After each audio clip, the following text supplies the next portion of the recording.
Production note: fictional disclaimer. This is a completely fictional cinematic story created solely for entertainment purposes. All characters, organizations, locations, and events are entirely fictional. Any resemblance to real persons, living or dead, or actual events is purely coincidental. Evan Mercer grabbed his carry-on without looking back. His 5-year-old daughter was burning up in her mother's arms, cheeks flushed, eyes glassy, small body shaking, and he checked his watch instead. "She's fine," he said, clipped and final, like he was dismissing a subordinate. "Kids get fevers. You're making a scene." Claire said her name twice. He was already walking towards Sienna, who stood at the departure gate with her sunglasses pushed up and her expression carved from something colder than irritation. He never turned around, not once. If you have ever watched someone choose convenience over their own child, you already know exactly how this story ends for Evan Mercer, just not how it ends for his wife. Before we go any further, if stories like this one move you, make you angry, or make you feel seen, please subscribe to this channel and hit the like button right now. Drop your city and country in the comments below. I read every single one, and I want to know how far this story has traveled. Now stay with me, because what Claire Bennett had been hiding for years is something Evan never saw coming, and neither will you. The terminal at Hargrove International was the kind of loud that swallowed people whole. Announcements echoed off the high ceilings in overlapping layers: flight numbers, gate changes, boarding calls in 3 languages, and below all of it moved the dense, shuffling crowd of early morning travelers dragging bags, chasing children, clutching coffee cups like lifelines. Smell was recycled air and fast food, and the particular anxiety of people who were late for something. Claire Bennett had been standing at the edge of the family check-in area for 11 minutes. She knew the exact number because she had been counting, the way people count when they are trying not to fall apart in public. Sophie was in her arms. The little girl was 5 years old and small for her age, and in the past 2 hours she had gone from warm to burning. Claire could feel it through Sophie's shirt, that specific, frightening heat that didn't feel like an ordinary fever. Sophie's head was pressed against Claire's shoulder, and she wasn't fidgeting the way she normally did. She was still. That was the part that scared Claire most. Sophie was never still. "Evan." Claire said his name quietly, trying to keep her voice level. "I need you to look at her." Evan Mercer was standing 6 feet away, his carry-on bag upright beside him, his boarding pass already pulled up on his phone. He was wearing the charcoal blazer he kept for travel, the one that cost more than Claire's first car, and his hair was perfect in that deliberate way that required 30 minutes and 3 products to appear effortless. He was 41 years old and still received compliments about his jawline, and he was aware of both facts constantly. He glanced over, not at Sophie, at Claire's expression. "She's fine," he said. "She's not fine. She's been running a fever since 2 in the morning, and it's getting worse, not better. She needs to see a doctor. She needs children's Tylenol and a nap." He looked back at his phone. "You gave her Tylenol, right? 3 hours ago. It's not bringing it down. Then give her more." "That's not how it works, Evan. You can't just—" "Claire." He said her name like a period at the end of a sentence. "I have a 9:50 flight. The Harrington Partnership signs today, and I have been working toward this for 7 months. I am not missing it because Sophie woke up with a cold. This isn't a cold. You don't know that. I know my daughter." He exhaled through his nose, that particular exhale that meant he had already decided the conversation was over and was simply waiting for her to realize it. Claire had heard that exhale approximately 400 times in 6 years of marriage, and each time it landed like a small, precise wound. Sienna Vale appeared from the direction of the coffee kiosk, carrying 2 cups, her heels clicking with the kind of confidence that came from knowing exactly how many people in a room were watching you. She was 29, worked in client relations at the firm where Evan had spent the last decade building his reputation, and she had been in Claire's life for 14 months first, as an occasional name in conversation, then as a presence at company events, then as a fact that Claire had stopped pretending not to know. "Everything okay?" Sienna said, directing the question at Evan with the warm, practiced ease of someone who asked questions not to get answers but to signal availability. "Fine," Evan said. "Claire's worried about Sophie." Sienna glanced at the little girl in Claire's arms. Her expression arranged itself into something sympathetic. "Oh, poor baby, is she not feeling well?" "She has a fever," Claire said. "A bad one. Kids bounce back so fast, though, don't they?" Sienna said. "My nephew gets like that. One day he's burning up and the next he's fine." You're probably right to be cautious, but I'm sure she'll be okay. She handed Evan his coffee. Claire watched this exchange and felt something in her chest that wasn't quite rage and wasn't quite grief, something older and more tired than either of those things. Lorraine Mercer arrived from the restrooms, walking with the upright posture of a woman who had spent 70 years, ensuring that no one mistook her for someone who could be ignored. She was Evan's mother, and she had been making that particular point to Claire since the day they met, in ways both direct and architectural, the careful placement of criticism inside compliments, the small exclusions dressed up as oversights, the way she looked at Claire sometimes like a problem that had never been solved to her satisfaction. "What are we doing?" Lorraine said, taking in the scene. "Boarding starts in 20 minutes. Claire wants to take Sophie to a hospital," Evan said. Lorraine's eyes moved to Claire. "A hospital. She has a high fever. It's not coming down, Claire." Lorraine's voice had that particular texture, patient, measured, condescending in exact proportion. "Every child runs a fever. It is not an emergency." "I didn't say it was an emergency. I said she needs a doctor." "You're being dramatic." There it was. That word. Claire had heard it from Lorraine almost as frequently as she'd heard the exhale from Evan. Together they formed a kind of grammar, the language of a family that had decided, somewhere before Claire arrived, that her instincts didn't count. "I'm being her mother," Claire said. Something flickered across Lorraine's face, not guilt, not softness, just the brief recalibration of a woman identifying resistance and deciding how to respond to it. "This is not the place for a scene," Lorraine said. "We are at an airport. I know where we are." "Then act like it." Sophie stirred against Claire's shoulder. The little girl lifted her head, the effort of it visible, and looked at her father with the slow, unfocused gaze of a child whose body was running too hot to think clearly. "Daddy," she said. Her voice was rough. "Don't go." Evan's face did something complicated. For just a moment, half a second, maybe less, something moved behind his eyes. Claire saw it. She had been watching his face for 6 years, and she recognized the moment when something real tried to surface. Then Lorraine said, "Sophie, sweetheart, Daddy has important work to do," and the moment closed. "I'll call you when I land," Evan said. He was looking at his phone again. "Daddy." Sophie's voice cracked on the second syllable. She reached out one small hand toward him, fingers spread, arms stretched, the gesture of a child who hasn't learned yet that reaching doesn't always work. Evan picked up his carry-on. "Evan," Claire's voice had changed. It wasn't loud. It was the opposite of loud, that particular register that meant she had stopped asking. "If you walk through that gate, I need you to understand what that means." He looked at her then. Really looked, for the first time since they'd arrived at the terminal. She held his gaze, and she didn't fill the silence with anything. "It means you're overreacting," he said. "And when I get back, we'll talk about why you keep doing this." He walked toward the gate. Lorraine followed without a backward glance, her posture unchanged, her carry-on rolling smoothly behind her. Sienna gave Claire one last look, something unreadable, possibly apologetic, possibly just uncomfortable, and then she walked too. Claire stood there with Sophie in her arms and 3 pieces of luggage at her feet, and the sound of the terminal continuing around her like it had not noticed that anything had happened.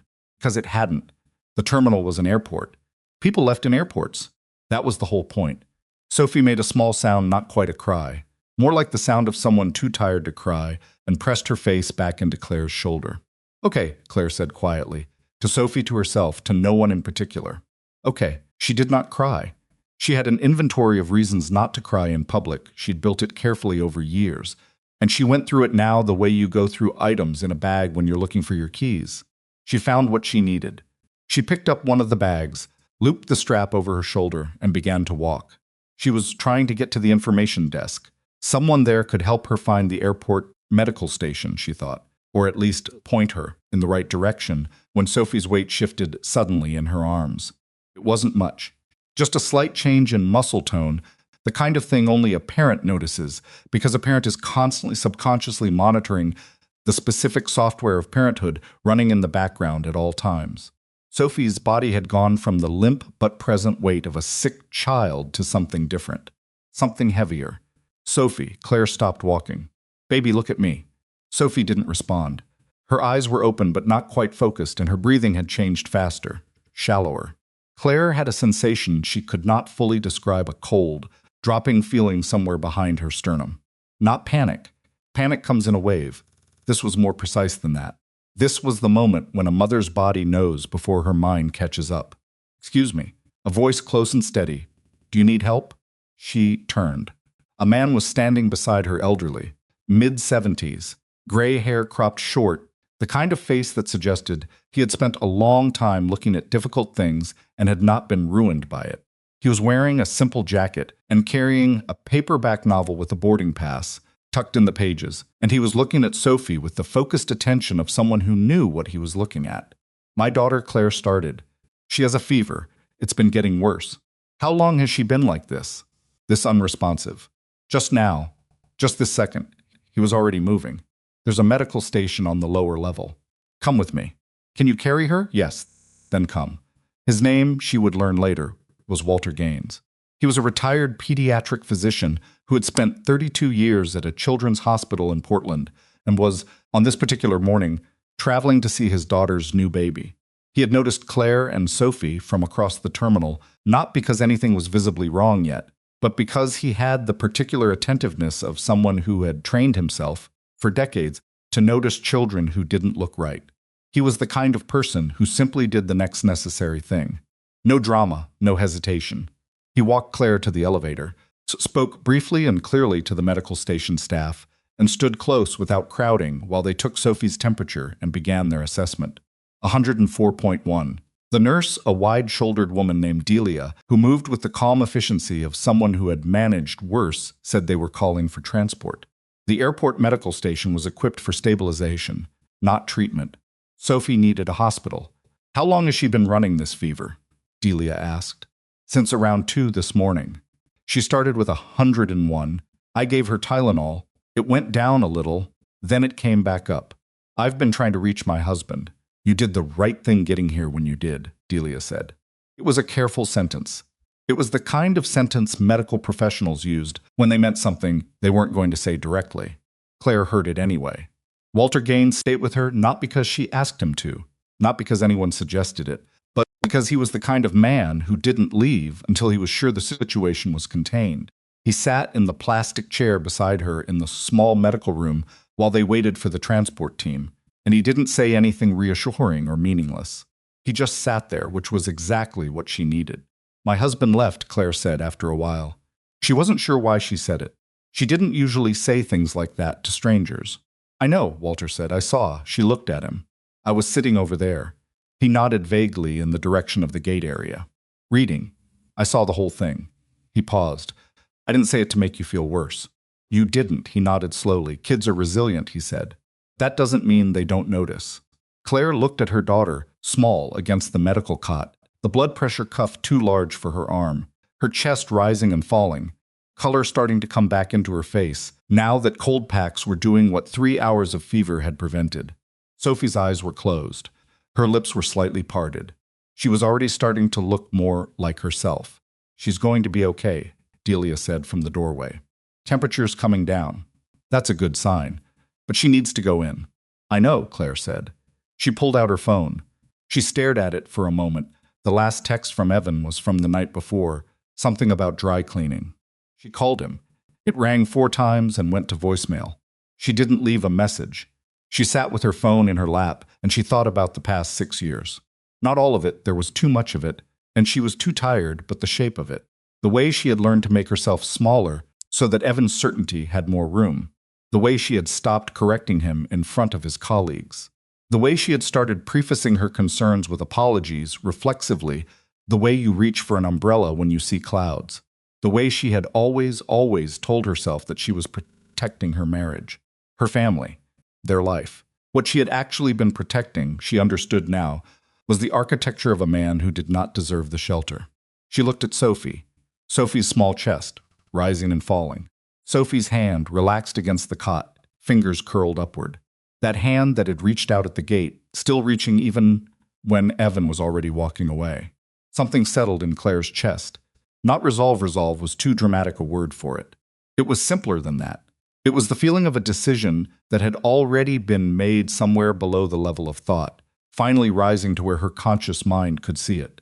She found a contact in her phone that she hadn't used in more than 2 years. Marcus Reed, chairman, Bennett Air Group. She stared at the name for a long moment. The transport team arrived, 2 paramedics with a gurney and efficient practiced movements, and the room shifted into purposeful motion. Claire stood, got out of their way, kept one hand on Sophie's arm as they transferred her. The little girl stirred but didn't wake fully. Her temperature had dropped nearly 2 degrees since they arrived. Walter Gaines shook Claire's hand before she left. "She's going to be fine," he said. "Not as comfort, as information."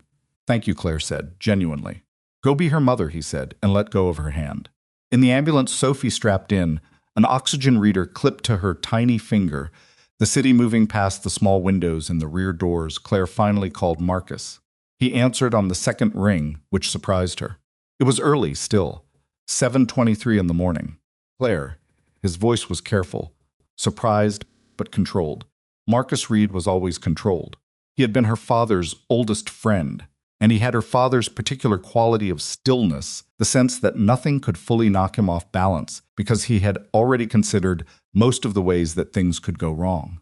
"Marcus," she kept her voice low.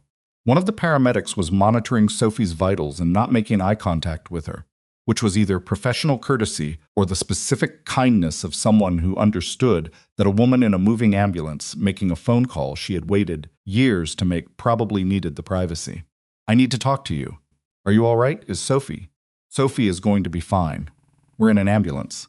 She had a high fever. She needs hospital attention. She'll recover." She paused. Evan left. He had a flight.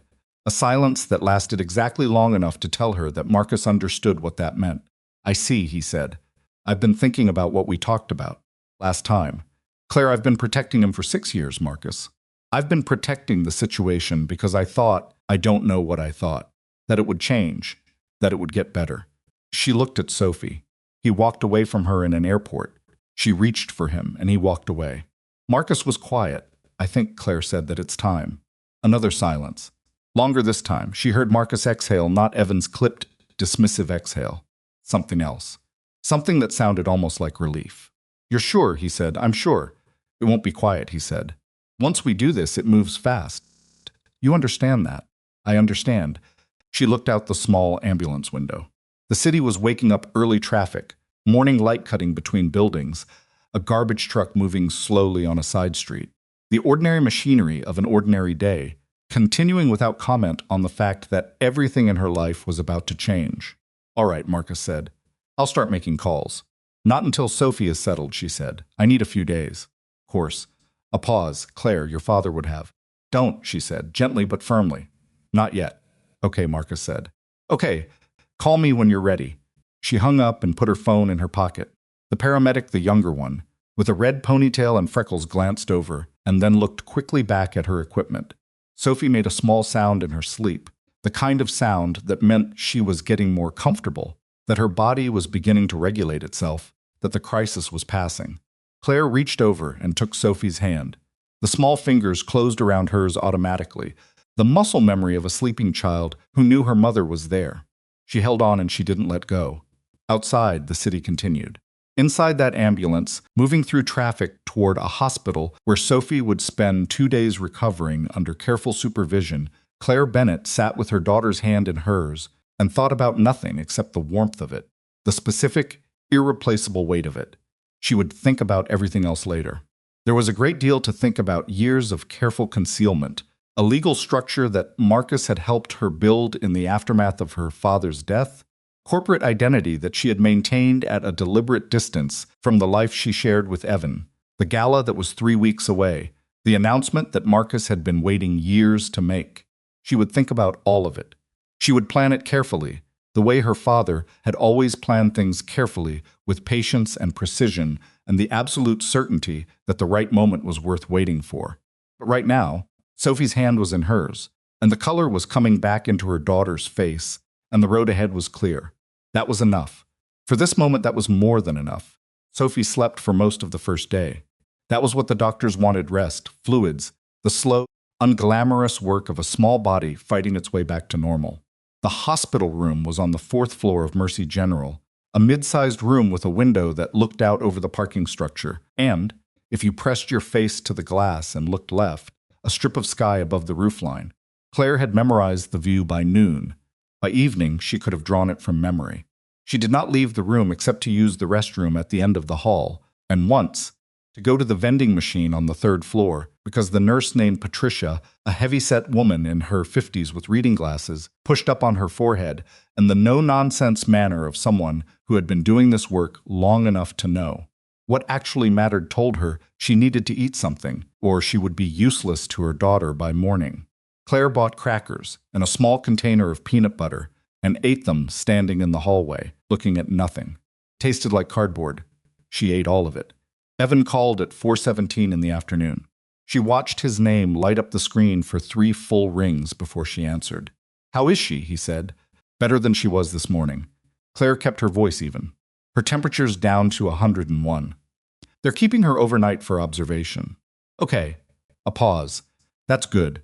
That's a relief. The doctor said if she'd gone another few hours without treatment, it could have been a more serious situation." Silence on the other end. She heard background noise, the particular acoustics of a hotel corridor, or maybe a restaurant. The sound of wherever Evan was, which was not here. "I didn't know it was that serious," he said. "I told you it was serious." "You always say things are serious, Claire." She held the phone and breathed, and did not say what she wanted to say. Not because she lacked the words, she had been composing them for hours, arranging and rearranging them the way you move furniture in a room, but because Sophie was sleeping 15 feet away, and the walls in hospitals were not thick, and some things, once said in the presence of a child, could not be unsaid. "She's asking for you," Claire said instead, which was true. Sophie had woken briefly around 2 in the afternoon, disoriented and fussy, and the first word out of her mouth had been "Daddy." Another silence. "I can't leave, Claire. The Harrington deal." "I know," she said it quietly. "I know you can't leave." She hung up. She stood in the hallway for another minute, the empty cracker wrapper in her hand, and then she walked back to Sophie's room and sat in the chair beside the bed and watched her daughter sleep. Doctor. Anita Phelps came in at 7 the next morning, a woman in her mid-40s, direct in the way that good doctors were direct, with close-cropped hair and the habit of making eye contact when she spoke, rather than looking at the chart. She had been Sophie's attending since they arrived, and Claire had already decided she trusted her, which was not something Claire decided quickly about anyone. "Fever's down to 99.2, Dr. Phelps said, pulling a chair over and sitting at Sophie's level rather than standing over her. Sophie was awake now, still tired but more herself. She had asked for orange juice, and then complained that it was the wrong kind, which Claire considered an excellent sign. That's where we want to be. Her vitals look good. "I want to run one more round of blood work this morning, just to confirm there's no secondary infection, and if those come back clean, I think we can discharge her this afternoon." "Okay," Claire said. "Good." Dr. Phelps made a note on her chart, and then paused, which was the specific pause of someone who had something else to say, and was deciding how to say it. Claire recognized it. "The initial temperature reading when she came in, Dr. Phelps said. 104.1. At that level, especially in a child this age, the concern is febrile seizure. It doesn't always happen, and it didn't happen with Sophie, but the window for risk is real." She looked at Claire steadily.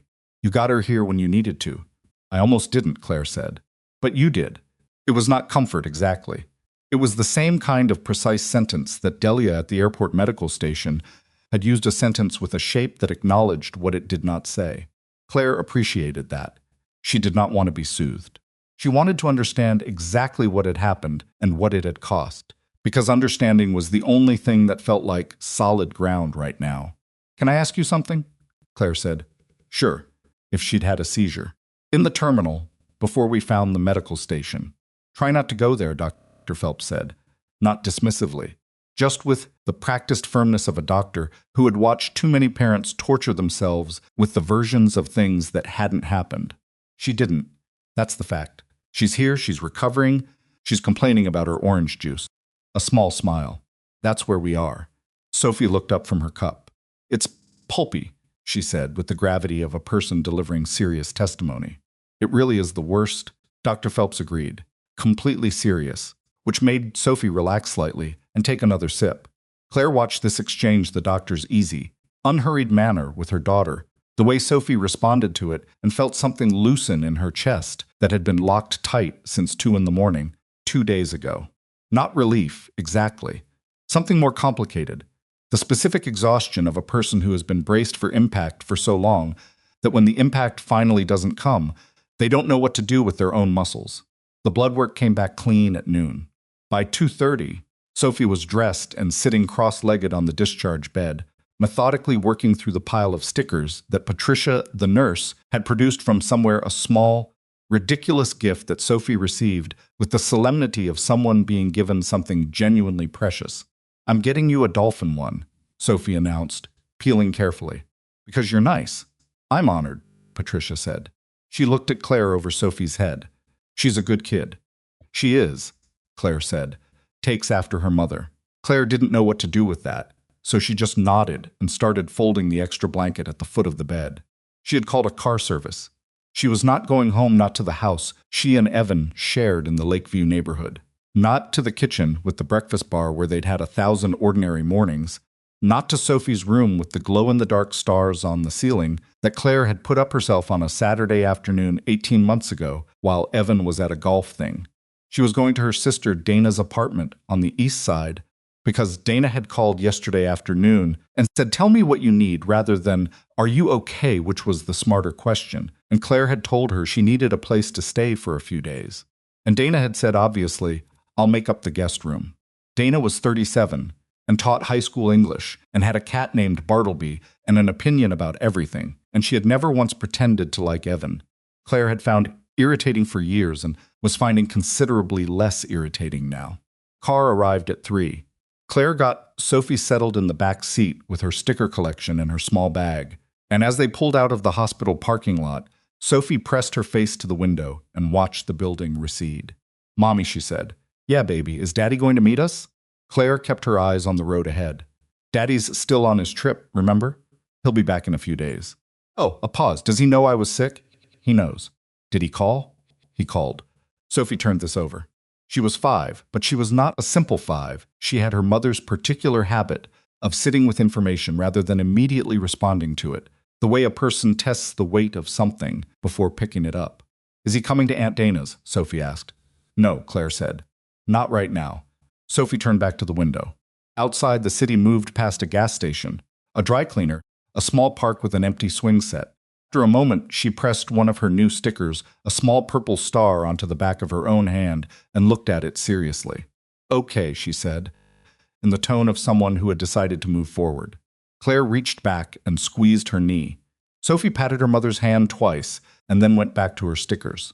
Dana's apartment smelled like coffee and old paperbacks, and there was a whiteboard on the kitchen wall covered in what appeared to be a diagram of the plot of a 19th century novel, which Dana erased without comment when they arrived to make room for a grocery list. Bartleby the cat inspected Sophie with professional skepticism, then permitted himself to be picked up, which Sophie interpreted as unconditional love. "Cat's a sucker," Dana said, watching them from the kitchen.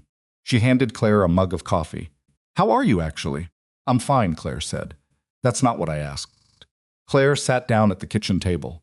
It was the kind of table that accumulated things mail. A library book, a ceramic mug that had been repurposed as a pencil holder, 2 chargers for phones that were not the same model. She looked at all of it for a moment. "I called Marcus," she said. Dana went still. She had been reaching for her own coffee cup, and she stopped with her hand halfway there and just looked at Claire. "When?" Dana said. "In the ambulance." "Claire, I know." "You know what your Dana stopped?" "Started again." "You know what that means. Once that starts, it doesn't stop quietly." Marcus said the same thing. "Marcus is right." Dana sat down across from her.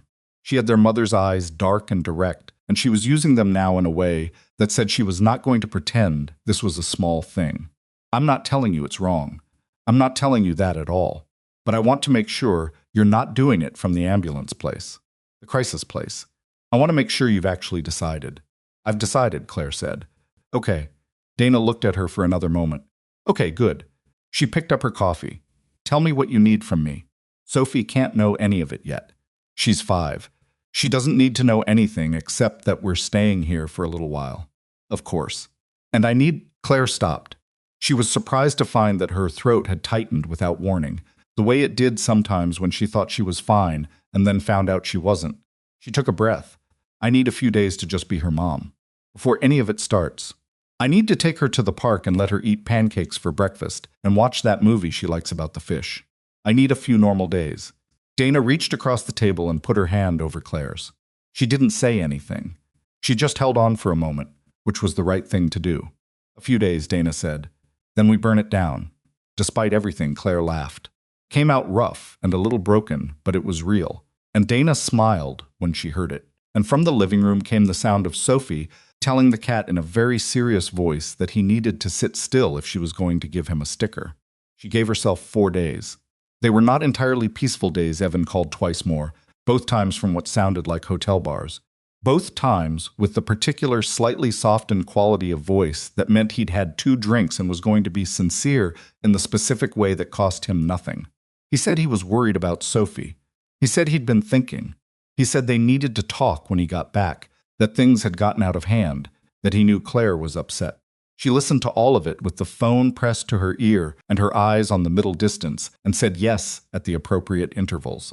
The second time he called, he said, I know I should have stayed at the airport. She waited. The timing was terrible and I knew you'd handle it. You always handle things. I know, she said, but I should have stayed. Yes, she said, you should have. When I get back. We'll talk when you get back, she said. Drive safe, Evan. She hung up and sat with the phone in her lap and understood, fully and without drama, that she had not believed a single word of it. Not because he was necessarily lying, maybe he had meant it, in the way people meant things when they were slightly drunk and slightly guilty and very far from the consequences of their choices. But she had spent 6 years trying to build something out of that particular kind of meaning, and she knew now what it produced. She knew its texture and its weight, and she was done carrying it. On the 3rd day, she took Sophie to the park 3 blocks from Dana's apartment. It was a good park, a big climbing structure, shaped roughly like a ship, a working water fountain, enough shade that you could sit comfortably in the afternoon. Sophie ran straight for the climbing structure without looking back, which was the most normal thing she had done in 4 days, and Claire sat on a bench nearby and let the ordinary sounds of a playground wash over her. 2 other mothers were sitting at the far end of the bench, talking. Claire caught fragments of school schedule, a complaint about a contractor, something about a birthday party, the utterly mundane texture of regular life, going on exactly as it always did, indifferent to the fact that everything Claire had organized her own life around was in the process of coming apart at the seams. She found, sitting there in the afternoon light, with Sophie's laughter somewhere above her on the ship structure, that she was not afraid. That surprised her. She had expected to be afraid. She had been afraid, off and on, for years afraid of what would happen if Evan found out, afraid of the disruption, afraid of what it would mean for Sophie, afraid of the sheer size of the thing she had been quietly keeping separate from her daily life. But sitting on that bench, she felt something more like the absence of a weight she had been carrying. For so long she had stopped noticing it. It was, she thought, the feeling of a decision that had already been made. She called Marcus that evening, after Sophie was asleep on Dana's guest bed, with Bartleby curled into the back of her knees. I'm ready, she said. All right, Marcus said. He didn't sound surprised. He'd had 30 years of practice not sounding surprised. There's a planning meeting I've been sitting on. I'll move it to this week. Thursday. Fine, Clara paused. The gala is in 3 weeks. If we're going to do this at the gala, we're doing it at the gala, she said. That's where Evan expects to receive his promotion, right? That's the plan? That's what he believes. Yes. Good. She looked out Dana's window at the street below, streetlights coming on, a couple walking a small dog, the ordinary evening movement of a neighborhood at rest. Let's make sure he gets there expecting that. Thursday's meeting was held at Marcus Reed's offices on the 14th floor of the Alderley building, which had a view of the city that had probably been designed to communicate something about power and scale. Claire had been here before many times, in fact, though not recently, and she no longer felt particularly impressed by the view. She'd grown up around rooms like this. She just hadn't lived in them. Marcus was already there when she arrived, along with 3 other people she recognized. Janet Crow, the company's general counsel, a small, sharp-faced woman who dressed exclusively in gray and had a habit of finishing other people's sentences accurately. Richard Sato, the head of operations, who had been with Bennett Air Group since before Claire's father had built it into what it was now, and a younger woman Claire didn't know, introduced as Maya Park, who handled communications and had the look of someone who had already thought of the 3 things you hadn't thought of yet. You look well, Marcus said when Claire came in, which was his way of saying she looked like herself again. She'd noticed that he always framed things positively when he was actually relieved. "I feel well," she said, which was mostly true. She was tired. She was also cleaner inside than she'd been in years. They sat. Someone brought coffee. The meeting had a formal quality for about 4 minutes, and then it became a practical conversation about logistics and timing, which was the kind of conversation Claire found most useful. "The issue," Janet said, spreading a folder open on the table, "is not the announcement itself. The legal structure has been in place since your father died. You are the majority shareholder and the beneficial owner. That's been documented, maintained, and never actually challenged. The issue is the transition from silent ownership to active chairmanship, which involves a number of public-facing steps. Walk me through them," Claire said. "Board notification, which we can handle quietly in advance of the gala. Filing updates with the regulatory authorities, those take about 10 days. Communications to major partners and institutional investors, which Maya handles." She gestured at Maya, who nodded. "And then the public announcement itself, which we are framing as the culmination of a planned succession, not a sudden change. We've drafted language." "Good. There's one more issue," Richard said. He had a careful way of speaking each word, placed like a piece of furniture. Nothing moved quickly. "Evan Mercer's current standing within the company." Claire looked at him. "He holds a senior VP title in the Commercial Development Division," Richard said. "His track record is," he paused. "I've been running the numbers on the Harrington partnership he went to execute. There are some things in the preliminary structure that I want Janet to look at." "What kind of things?" Claire said. Janet and Richard exchanged a look. It was brief, but it was the kind of brief that contained information. "We're not prepared to characterize it yet," Janet said. "But there are irregularities in how certain costs have been classified within his division over the past 18 months. Expense accounts, vendor relationships. Nothing that's been flagged because no one was looking for it. And now someone is looking for it," Claire said. "Now someone is," Janet agreed. Claire absorbed this without obvious reaction. She was not surprised, which told her something about the state of her own knowledge of Evan, that some part of her had suspected something like this, had filed it away without examining it, had chosen not to look, because looking would have required action she wasn't ready to take. She was ready now. "I want a full review," she said. "Everything. I want to know exactly what he's done. Not because I'm looking to," she stopped. Started again. "I'm not doing this to punish him. I'm doing this because if I'm going to run this company, I need to know what's actually happening in it." "Of course," Janet said. "But if there's misconduct, it gets treated as misconduct. Not handled quietly. Not settled privately. If he took something that wasn't his, that goes through the proper process." Richard nodded slowly. "Understood." Marcus had been quiet through most of this, which was unusual for him. He was watching Claire with an expression she recognized her father had used it too, that particular look of someone watching a younger person step into something and deciding that they don't need to be caught, they just need to be witnessed. "Your father wanted to announce it himself," Marcus said quietly, after a moment. "When he got sick, he told me to wait. He said you would know when the time was right." Claire looked at him. "I know," she said. "He told me the same thing. Do you think this is the right time?" She considered the question seriously, the way it deserved to be considered. She thought about Sophie in the ambulance. She thought about Evan's carry-on, moving through the terminal without looking back. She thought about 6 years of making herself smaller. She thought about her father, who had built an airline from the early savings of a man who'd started with one small charter route between 2 cities and a belief that he could make it reliable, and who had spent the last months of his life worrying about who would carry it forward. "I think it's past time," she said. Marcus nodded once.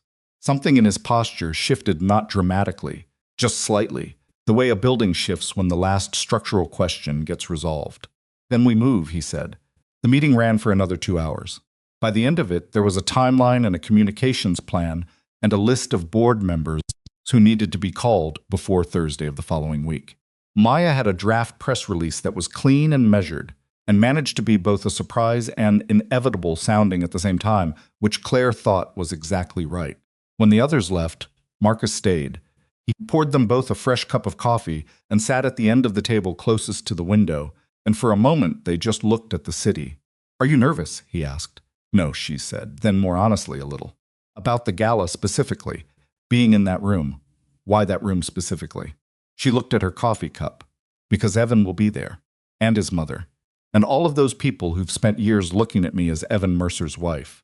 And I'm going to have to stand in front of them and be something completely different. She paused. It's not that I'm afraid of it.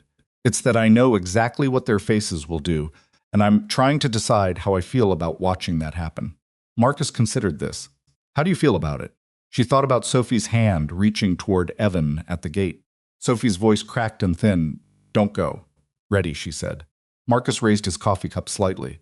Not quite a toast. Just a small acknowledgement. Good, he said. Because ready is what we need. Outside the window, the city went on doing what it always did, indifferent, ongoing, full of its own noise.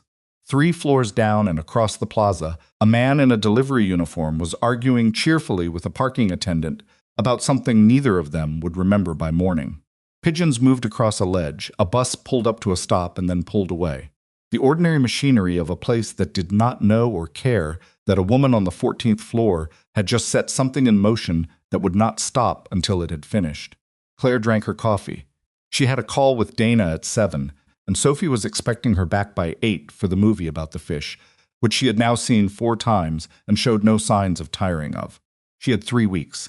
3 weeks was enough. Part 3, The Woman Behind the Empire.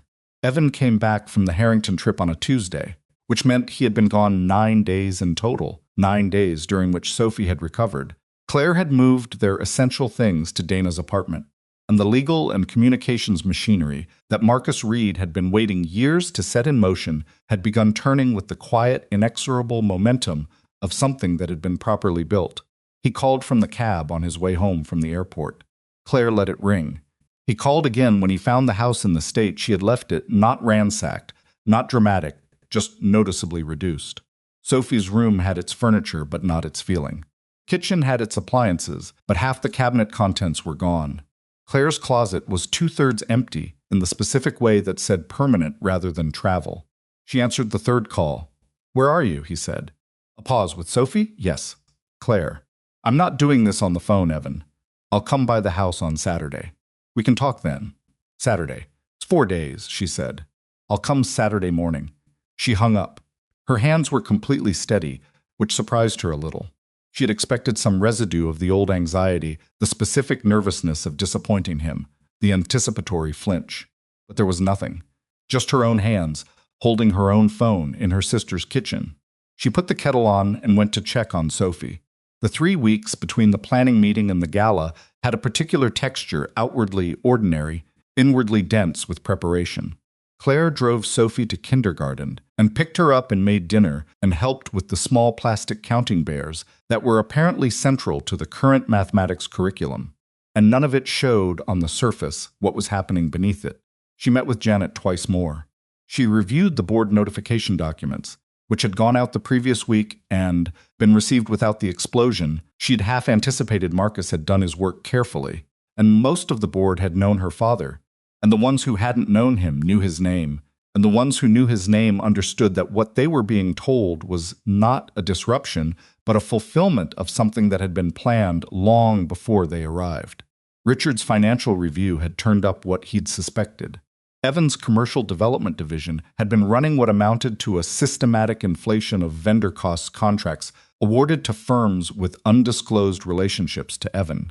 Markup percentages that fell just below the threshold that would have triggered automatic audit flags, expense accounts that had been used for things that bore no relationship to company business. The total, across 18 months, was not astronomical by the standards of corporate fraud, but it was real, and it was documented, and it was exactly the kind of thing that ended careers. Janet laid the summary on the table at their second meeting and said, "We can handle this quietly. Settlement NDA, departure by mutual agreement." "No," Claire said. Janet looked at her. "Claire, the reputational exposure is his reputational exposure, not the company's." She kept her voice level. "I said this in the first meeting. Misconduct goes through the proper process. I'm not protecting him." Janet held her gaze for a moment. Then she nodded and made a note. "All right. Is there anything that touches Sophie? Anything connected to personal accounts, joint accounts?" "No." He was careful about that, at least. It was entirely internal to his division. Claire nodded. She filed that information away in a specific corner of her mind, not because it made her feel better about what he'd done, but because it told her something about him. He had been careful enough to keep Sophie out of it. That was a small thing. It wasn't nothing, but it was small. One more thing, Janet said. Sienna Vale. Claire waited. She's in client relations. She would have had proximity to some of the vendor relationships. We need to determine her level of involvement. Was she involved? We don't believe so. She appears to have been used as a point of contact without full knowledge of how the relationships were structured. But we'll need to talk to her. Handle it fairly, Claire said. If she didn't know, she didn't know.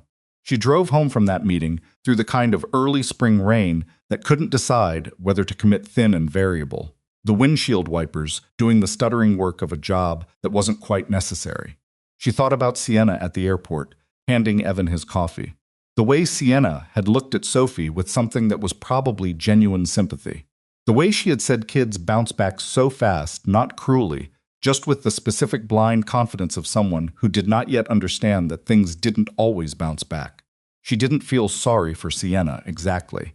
But she didn't feel the white-hot thing toward her that she had expected to feel either. Evan had used people. That was what Evan did, and the list of people he'd used was longer than just Claire. Saturday came and went the way difficult conversations did not cleanly. Evan opened the door of the Lakeview house with the particular expression of a man who had spent 4 days composing his position and was prepared to deliver it. And Claire came in and sat at the kitchen table without taking off her coat and said, "I want a divorce." Not as an opening shot, just as a fact. Something moved through Evan's face, the composed argument he'd prepared landing somewhere useless, all its pieces falling. He sat down. Claire. His voice was different than she'd heard it in a long time. Not the practiced authority he used at work, not the slightly impatient tone he used at home. Something raw. I know I handled the airport badly. I know that. But we can... This isn't about the airport, she said. The airport was the last thing, but it's not the reason. Then what is the reason? She looked at him across the table they had bought together at an estate sale in the 3rd year of their marriage, the one with the slightly uneven leg that they'd always meant to fix and never had. It was strange, what you noticed when you were ending something. The specific, irreplaceable ordinariness of shared objects. 6 years, she said. That's the reason. All of it added up. That's not an answer. It's the only answer that's honest. She held his gaze. I don't want to fight with you, Evan. I don't want to list everything. Sophie is 5 years old, and she loves you. And I am not going to do anything that makes her feel like she has to choose sides or carry things that aren't hers to carry. So I'm going to ask you to be decent about this. He stared at her. She watched him do the calculation she'd seen him do 100 times, the rapid private assessment of a situation, identifying angles, deciding on approach. Is there someone else? He said. No, because if there's no one else, Evan. I'm just done. She said it without heat, which seemed to land harder than heat would have. I'll have my attorney reach out to yours this week. I'd like to keep this as simple as possible, for Sophie's sake. He said a few more things. She heard them. She responded where responding was necessary and let the rest pass. By the time she left, 45 minutes later, nothing had been resolved, but everything had been said, and that was what the conversation needed to be. She sat in her car in front of the Lakeview house for a minute before starting the engine. The house looked ordinary from the outside brick front, 2-car garage, the Japanese maple in the yard just beginning to bud. A fine house. A house that had been, at various moments, almost a home. She started the car. She had told Dana she'd be back by noon. The gala was held at the Alderley Grand, which occupied the entire east wing of the Alderley complex, a ballroom that had been designed in a different era, when the point of a ballroom was to make you understand the difference between large and enormous. Dark paneled walls, a ceiling that went up another 30 feet than you expected, chandeliers that had been updated enough times to look current without losing their original sense of scale. Bennett Air Group had held its annual gala here for 11 years, ever since Claire's father had moved it from the smaller venue downtown that had gotten too small for what the company had become. Claire had attended twice in the past 6 years once, as Evan's wife, unremarked and peripheral, and once when she'd slipped in for the first hour and left before anyone who mattered saw her. She had not attended in 4 years. Tonight she was arriving in a car arranged by Marcus Reed, wearing a deep navy dress that Dana had helped her choose on a Monday afternoon while Sophie was at school, not because Claire couldn't dress herself, but because Dana had strong opinions and the specific sister instinct to understand that Claire needed someone to handle the small decisions so she could save her energy for the large ones. It needs to say something. Without trying to say something, Dana had declared in the third boutique, holding up a dress against Claire's collarbone with the critical focus of a person conducting a structural assessment. Not look at me. More like I was here the whole time. That's a lot to ask of fabric, Claire said. Good fabric is up to it, Dana said, and turned to the saleswoman. We'll take this one. The dress was right. Claire knew it was right, the same way you knew certain decisions were right, not with enthusiasm, but with the quiet certainty of alignment between the thing and the moment. She had the pilot wings in her coat pocket. They had been her father's Raymond Bennett, who had flown his first commercial route at 26 and built his airline through 20 years of decisions that were, by his own description, either very right or very wrong, but never made from fear. The wings were a simple pair, regulation-sized, the kind any pilot wore, scratched slightly from years on a uniform jacket. He had worn them every day he flew. He'd given them to Claire 6 months before he died, on a Sunday afternoon at the house where she'd grown up, when it was clear that the giving needed to happen before it was too late. These aren't ceremonial, he'd told her, pressing them into her hand. They're working wings. You know what that means? Tell me, she'd said, because he wanted to, and she wanted to hear it. It means they did their job. They don't owe anything to anyone. He'd looked at her with the direct, undecorated look that she'd grown up trying to earn. Neither do you.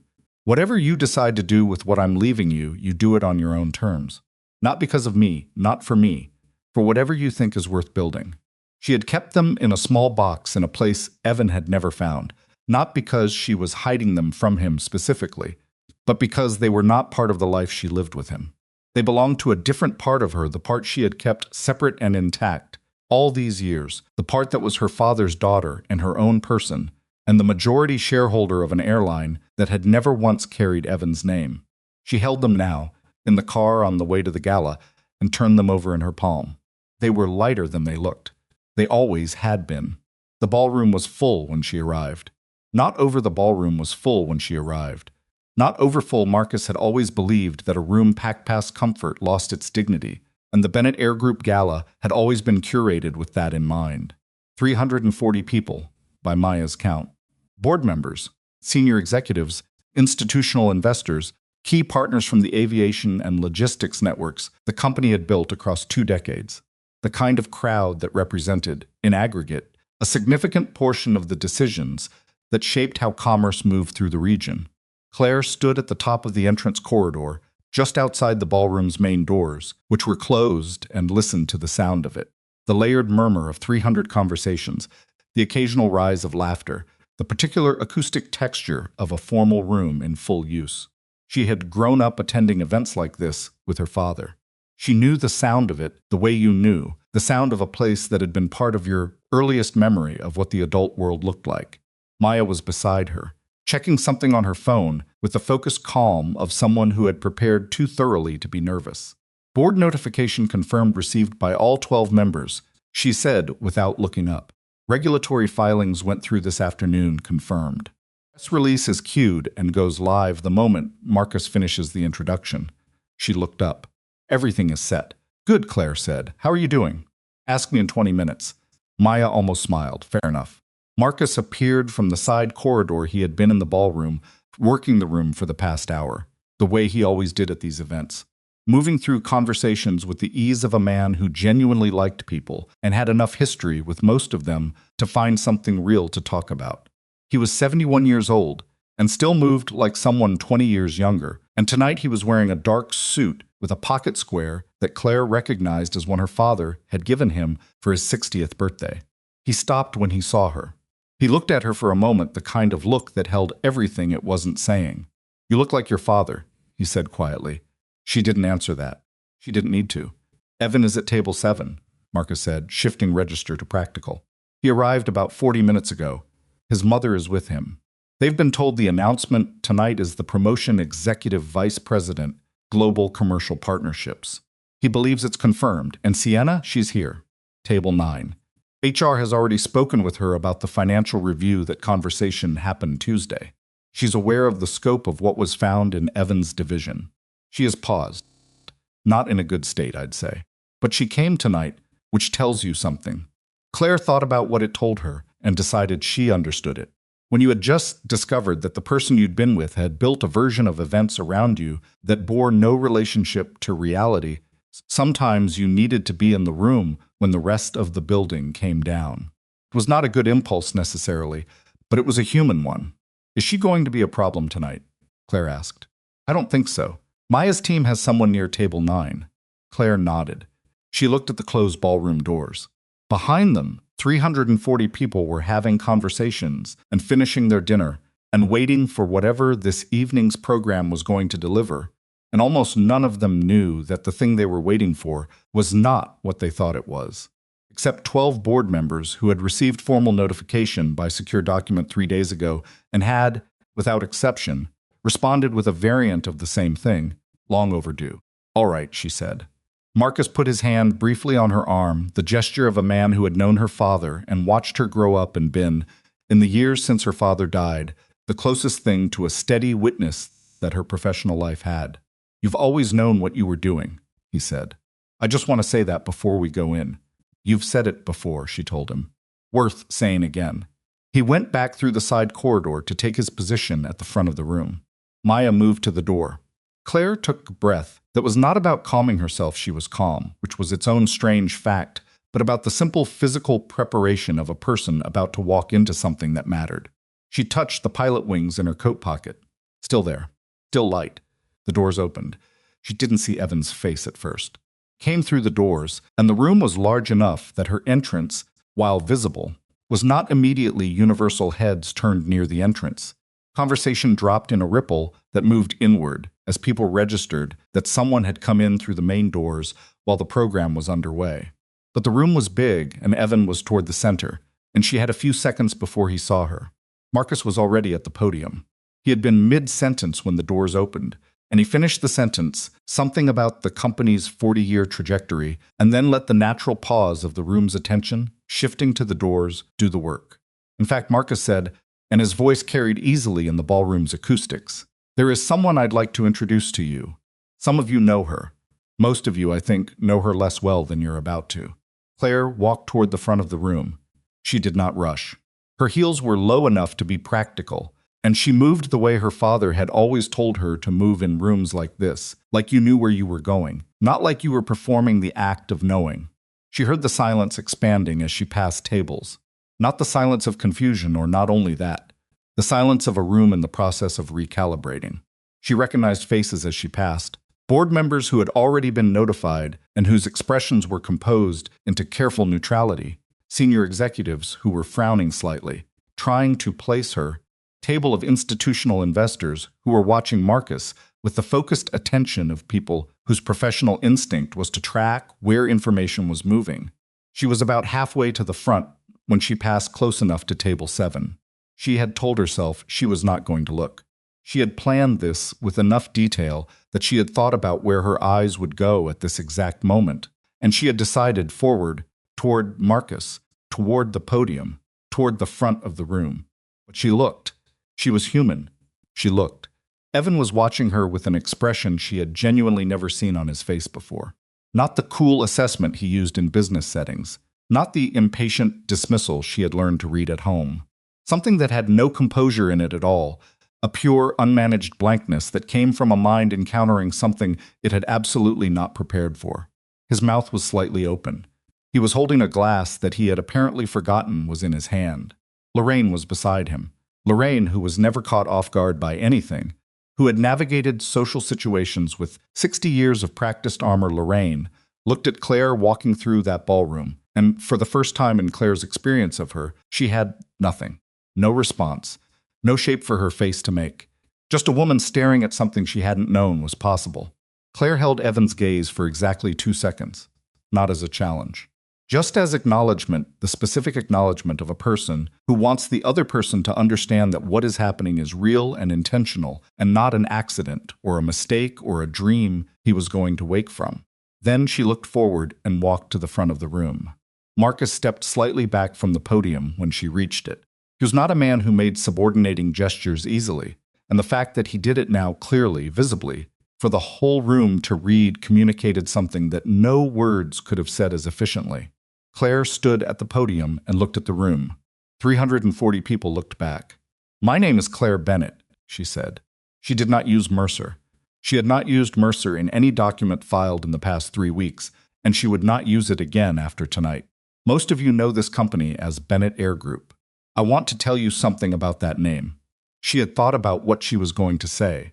She had not written a speech because her father had never written a speech in his life and had told her that a prepared speech was a way of telling a room that you trusted your preparation more than you trusted yourself. She had thought about the shape of what she needed to say, and she trusted that the words would follow the shape. Raymond Bennett started this company with a single charter route, a leased aircraft, and a maintenance philosophy that his first chief engineer described as, and I'm quoting directly, pathologically thorough. Quiet ripple of recognition from the older faces in the room. My father did not build this airline by accident. He built it with the specific intention that it would outlast him, and that it would be run by someone who understood what it was actually for. She reached into her coat pocket and took out the pilot wings. The room was very quiet. She set them on the podium. They caught the chandelier light, small, worn, unspectacular, in the way that things that have done real work were unspectacular. "He gave these to me 6 months before he died," she said. "He told me they were working wings, not ceremonial, that they'd done their job." She looked at the room. "For the past 6 years, I have been the majority shareholder and beneficial owner of Bennett Air Group. I have been a silent owner, which was a decision I made at the time for reasons that no longer apply." She paused. "I am stepping forward now as chairwoman and active owner of this company. This is not a change of control. This is the completion of my father's succession plan, documented and maintained since his death, in full compliance with the company's legal structure and with the support of the board." She let that land. The room had the particular quality of a space where 300 people were processing something simultaneously, and none of them had yet decided how to respond. It was not unfriendly. It was simply the specific kind of enormous silence that preceded the understanding of something large. Marcus stepped forward.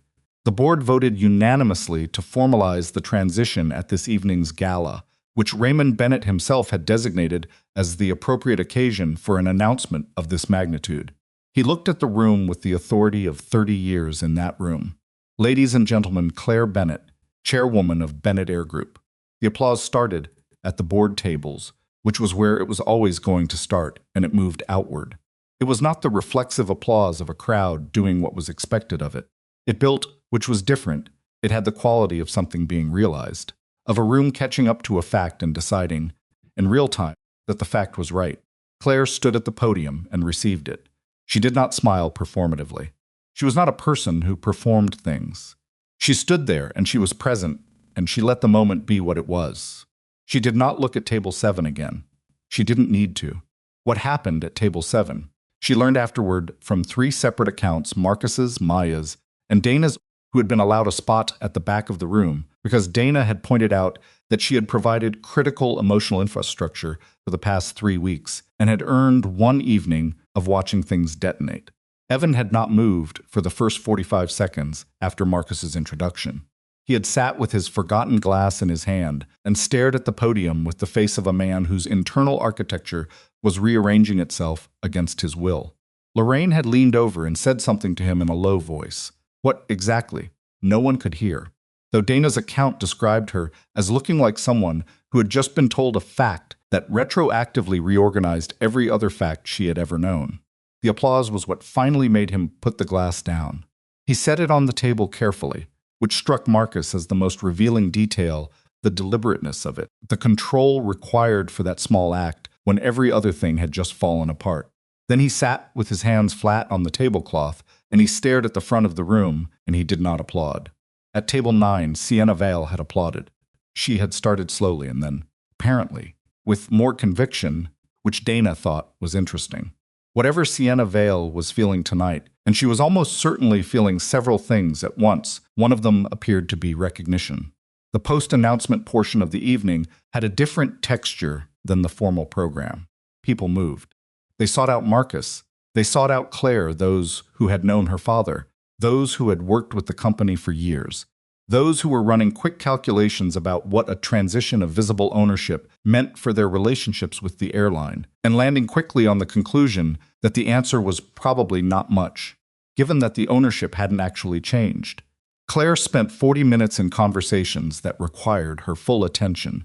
An institutional investor named Hartwell, who had been with Bennett Air Group since the early days and had known her father, took both her hands in his and said, "Your father told me, years ago, that he'd made provisions.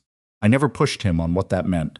He looked at her with the steady warmth of an old man who had watched a great many things resolve or fail to resolve over the course of a long life. "Now I know, now you know," she said. The operational conversations were handled efficiently, Richard Sato at her elbow for the technical questions, Maya managing the flow of people, Marcus doing what Marcus always did, which was know exactly which conversation needed to happen and arranging for it to happen without appearing to arrange anything. It was during a conversation with two partners from a Pacific Route logistics firm that she saw Evan moving through the room. He was coming toward her. He had the look of a man who had made a decision that he hadn't fully thought through, but was committed to now that he'd started moving. His face was controlled, not the blankness of before, but the deliberate composure of someone who had spent the past hour rebuilding his expression from whatever it had collapsed into. The logistics partners noticed the shift in her attention and glanced behind them. Maya appeared smoothly in Evan's path, not blocking him exactly, but creating a natural social interruption that required him to slow and acknowledge it. "Mr. Mercer," Maya said pleasantly, "I'm afraid, Ms. Bennett is in the middle of a commitment. If you'd like to arrange a time—" "It's all right," Claire said. Maya looked at her. Claire gave a small nod. Maya stepped back, and Evan came to stand in front of her. The logistics partners excused themselves with the professional instinct of people who recognized a private moment and wanted no part of it. Evan watched them go, and then looked at Claire with an expression that was many things at once, not all of them bad, which was the complicated part. "I didn't know," he said. His voice was quiet. They were not entirely alone. The room was full of people, and Maya was 6 feet away, but the immediate space around them had the privacy of noise.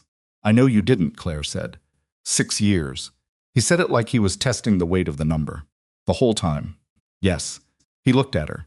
She watched him try to find the architecture of a question that would make this make sense, and she watched him fail to find it, because it didn't work that way. There was no single question whose answer would organize 6 years into something comprehensible. "That wasn't how time worked. Why didn't you tell me?" he said. She considered giving him the real answer, which was long and complicated and contained more truth than this room was the right place for. Instead, she said the part that was most essential, "Because I was trying to protect what I thought we had. And then I realized that what I thought we had wasn't real." "That's not—" He stopped. Started again. "Claire, what I did at the airport. This isn't about the airport, Evan." She kept her voice even. "We already talked about this, I know. But you left your daughter in a terminal with a fever of 104. I'm not going to keep saying that like it's something we disagree about. We don't disagree about it. You know what you did." He looked like he'd been struck, and then he looked like a man trying to recover from looking like he'd been struck, which was a particular Evan response that she had seen many times and understood now in a way she hadn't understood it before. It was not calculation, exactly. It was the reflex of someone who had spent so long managing how he appeared that the management had become involuntary. "There's something else," he said. "The financial review." "Yes, I need to—" "Your attorney will be in contact with Janet Crow on Monday," Claire said. "That process is separate from tonight and from the divorce and from everything personal. It will be handled through the proper channels." She held his gaze. "I told Janet that it needed to go through the proper process. That's what it's going to do." His jaw tightened. She watched him calculate whether there was an angle here, whether the fact that they'd been married, that there was a child, that she had obvious reasons to want the process to be quiet could be leveraged into a quieter outcome. Claire. He had found something, the specific register he used when he was going to try to reach her. She had been reachable in that register for years. "We have a daughter together. Whatever else we do," she said. "Which is why I need you to understand that everything I've done, including tonight, has been about making sure she grows up in something that's honest." She kept her voice at the same level. Steady. Not cold. She was not trying to be cold. She was trying to be clear, which was different. "Sophie needs her father to be someone she can rely on. Whether that's possible is something you'll have to figure out. I can't figure it out for you. He didn't have an answer for that. She hadn't expected him to. I'm going to get back to my guests, she said. And then, because she was not cruel and because he looked, in that moment, genuinely diminished in a way that required some acknowledgement, I hope you'll be decent through the legal process. For her sake, not mine, she turned back to the room. Lorraine found her near the bar, which was not where Claire had expected the conversation to happen. She had expected to see Lorraine leaving, had half watched for it, anticipating the quiet, dignified retreat that Lorraine would have choreographed for herself once the magnitude of the evening became clear. But Lorraine was standing near the bar with a glass of water, not wine, which was unusual for her at events like this. She looked smaller than she normally did. Not physically, she was the same upright, carefully postured woman she had always been.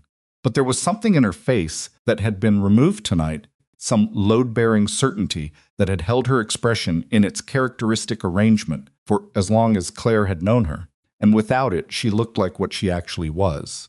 A 70-year-old woman who had spent a lifetime building an identity on her son's potential and had just watched that potential reveal itself. Claire, she said, Lorraine. They stood for a moment. The bar was at the edge of the room's social traffic, which gave them something approximating privacy. I didn't know either, Lorraine said. It was not an excuse exactly. It seemed more like the first sentence of something she hadn't worked out yet. About the company. About any of it. I know. I was unkind to you. She said it in the flat, clipped way that people said things when admitting them cost them something significant. At the airport that day. Yes, Claire said. You were. I thought... Lorraine stopped. Her jaw moved slightly, the way it did when she was working through something against the resistance of her own nature. Thought you were making it difficult. You were always making things difficult. That was how I saw you. I know that, too. She was sick. Lorraine's voice changed on those 3 words, dropped into something lower and less controlled. Sophie was sick, and I told you that you were being dramatic. She was. Yes. Is she... Lorraine made a small, almost involuntary gesture with her hand, as if she'd started reaching for something, and then remembered she wasn't certain she was allowed. Is she all right? She's fully recovered? She's fine. She's at Dana's tonight. She's been fine for weeks. Lorraine nodded. She looked at the water in her glass. Something was happening on her face that Claire had genuinely never seen there before, not guilt. Exactly, though there was that too. Something more like the specific discomfort of a person who had always known precisely where they stood in any room, and who had just discovered that their standing had been built on a floor they hadn't looked at closely enough. I would like to see her, Lorraine said Sophie. Claire had anticipated this eventually, had thought about how she would respond when it came, and still didn't have a clean answer. That's between you and Evan right now, she said. While the legal process is underway, I need to keep things simple for Sophie. What happens after we'll see. Lorraine nodded. It was not the nod of a woman who had gotten what she wanted. It was the nod of a woman accepting the specific consequence of a history she could not revise. Your father, Lorraine said after a pause, I met him once, years ago, before you and Evan were married. She looked at Claire. He was formidable. He was, Claire agreed. You're more like him than I realized. She said it without warmth and without coldness, just as an observation landed flat, the way a fact lands when the person delivering it has not yet decided what they feel about it. Claire looked at her. I know, she said. And then, because the conversation had run its course and the evening still had things that required her attention, good night, Lorraine. She walked away and did not look back. Sienna was in the lobby. Claire found her there by accident. She had stepped out to take a brief call from Dana, who was reporting that Sophie had brushed her teeth without argument and demanded 3 bedtime stories instead of 2, and was currently arguing with the concept of lights out, all of which was so deeply normal that Claire felt something release in her chest just hearing it. She said to tell you good night, Dana said. She also said to tell you she gave Bartleby a sticker shaped like a rocket ship. Tell her I approve. I'll relay the message. How are you doing? I'm doing, Claire said. That'll work, Dana said, and hung up. Claire put her phone away and turned to go back into the ballroom and found Sienna Vale sitting in one of the lobby chairs about 15 feet away, her clutch in her lap, her heels on the floor beside her instead of on her feet. She had clearly been crying not recently, but recently enough. Her eyes were dry now, just slightly swollen. She looked up when Claire turned, and there was a moment where neither of them said anything, and the lobby had the particular silence of a public space that was momentarily not serving its public function. I didn't know about the vendor relationships, Sienna said. I want you to know that. I've already told your legal team, but she stopped. I wanted to say it to you. I know, Claire said. They told me. I'm not asking you to. Sienna stopped again, and there was something honest in the stop, something that was not performance. I don't know what I'm asking. I just needed you to hear it from me. Claire looked at her, really looked at her, in the way she hadn't allowed herself to in the moments at the airport when looking had felt too much like acknowledging. Sienna was 29 and had made choices that had consequences she hadn't fully mapped, and she was sitting in a lobby with her shoes off after a night that had dismantled several things she'd believed about her own situation. None of that made her innocent, exactly, and none of it made her a villain. It made her a person who had been partly used by a man who used people, which was a category that contained, as it turned out, quite a few people's names. I heard it, Claire said. Sienna nodded. She looked down at her lap. For what it's worth, Claire said, because she was not cruel and because it was true, the review cleared you of any knowing involvement. Your employment status is a separate HR process, and it has nothing to do with me. Whatever happens, there will be handled on its own terms. Sienna looked up. The expression on her face was complicated in the way that relief was always complicated when it arrived alongside shame. Thank you, she said. Claire nodded once and went back into the ballroom. It was past 11 when the evening ended. The room had thinned 150 people gone. The remaining conversations moving toward conclusion, the catering staff was beginning the quiet work of breakdown in the side areas. Marcus found her at one of the standing tables near the windows, where she had been talking with Richard Sato about the operational transition calendar. Richard excused himself. Marcus stood beside her, and they both looked at the room for a moment. Well, Marcus said. Well, she agreed. Your father would have. Marcus. I know. He almost smiled. I'll stop. You can say it after. Give it a few months. Fair. He looked at the room. Evan left about an hour ago. His mother left shortly after. Separately. I know. I saw them go. How do you feel? She thought about the question honestly. She was tired the specific, clean exhaustion of a day that had required everything and had been given everything and had landed, finally, where it was supposed to. Her feet hurt. She had spoken to roughly 60 people in the past 3 hours, and she needed approximately 48 hours of relative quiet. Like someone who just stopped holding her breath, she said. Marcus nodded. He seemed to understand exactly what she meant without needing more than that. There will be media by morning, he said. Maya's managing it. Coverage will be, I know. And the legal process with Evan will take time. I know that too. None of it is going to be entirely clean. Marcus, she looked at him. None of it has been clean. Clean was never what I was hoping for. She picked up the pilot wings from where she had placed them on the table earlier and held them for a moment. I was hoping for honest. That's what tonight was. He looked at the wings in her hand. His expression was the expression of a man in his 70s who had seen a great deal of things resolve over the course of a long career and who still, apparently, retained the capacity to be moved by some of them. Your father would be very Marcus. I'm stopping, he said. Stopped. She put the wings in her pocket. Outside the ballroom windows, the city was dark and lit at the same time. The way cities were at this hour, a specific combination of darkness and its own illumination that made it look like it was conducting its own private life, indifferent to the events held inside its buildings. Tomorrow there would be calls and filings and coverage and the next steps of a process that had just begun. Tomorrow Sophie would wake up at Dana's and want pancakes and ask where her mother had been last night, and Claire would tell her that she'd been at a work thing, which was accurate in every way that mattered to a 5-year-old.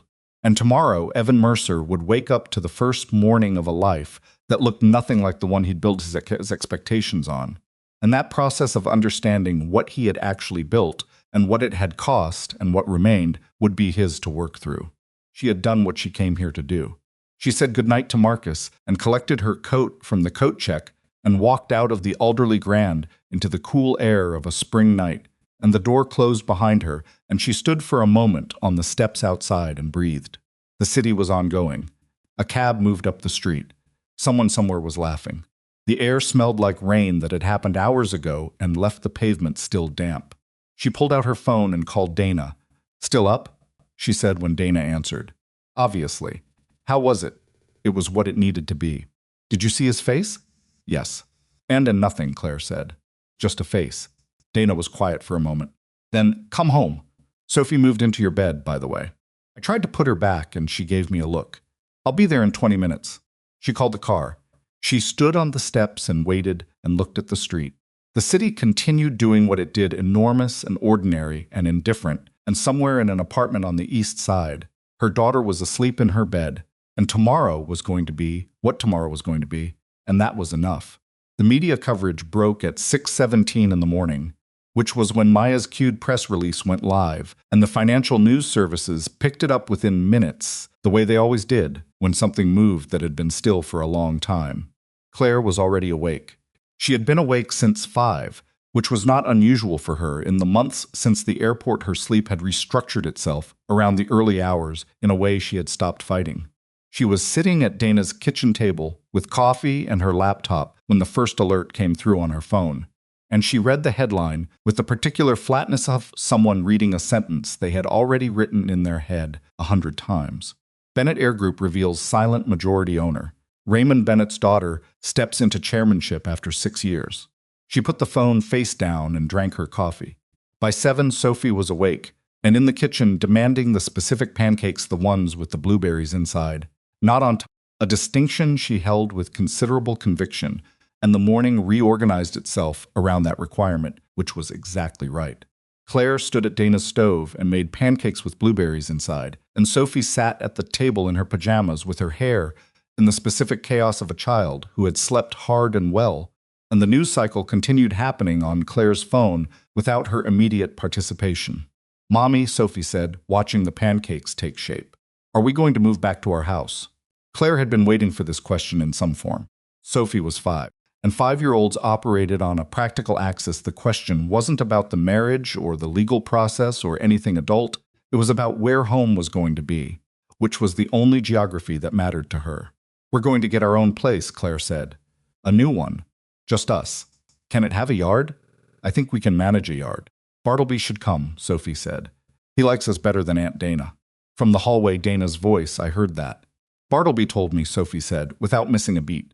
Claire set the pancakes on the table and sat across from her daughter and watched her eat the focused, unself-conscious pleasure of a child who was hungry and had been given exactly what she wanted, and thought about the strange mercy of ordinary mornings, how they kept arriving regardless, how they were, in their own way, the most reliable thing. The weeks that followed were not clean, as Marcus had predicted.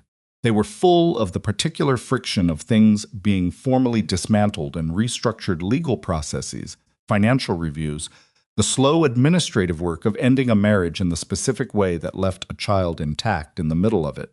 Evan's attorneys were in contact with Janet Crow by Monday morning, as Claire had said they would be. The financial misconduct review ran its full process, no shortcuts, no settlements arranged in quiet rooms, and the findings were referred to the appropriate regulatory bodies by the end of the month. Evan's senior vice president title was revoked immediately upon the board's formal confirmation of the misconduct review. His access to company systems, vehicles, accounts, and the various privileges that had accumulated around his role over a decade were terminated on the same day. He did not fight the revocation. Claire's attorney had relayed that Evan's legal team had advised against any adversarial posture, which she understood was less about remorse and more about the fact that the documentation was complete and any contest would extend the exposure rather than limit it. She had expected this calculation. It was the kind of calculation Evan made well. The divorce proceedings were, as she had asked, as simple as the circumstances allowed. There were assets to be divided, a custody arrangement to be built, the ongoing logistics of 2 people who shared a child, and nothing else continuing to exist in the same city. None of it was simple in the way that nothing is simple when it involves people who have shared a bed and a kitchen and a child for years. But it was not a war. She had refused to let it become a war, not out of generosity to Evan, but out of the specific knowledge that wars between parents left residue that children carried their entire lives. The custody agreement gave Sophie time with both parents, structured around her school schedule, and the simple reality that a 5-year-old needed consistency above all else. Evan, to his credit, and she was capable of crediting him where it applied, which was not nowhere showed up for his parenting time. He was not a transformed man. She had not expected transformation.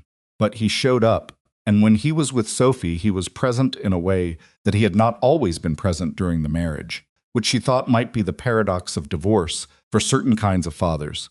The loss of the ambient proximity made the specific time feel different. Sophie adapted. Children adapted. That was both the most reassuring and the most heartbreaking thing about them, the speed with which they reorganized around a new normal, the specific trust they placed in the adults around them to make the new normal livable.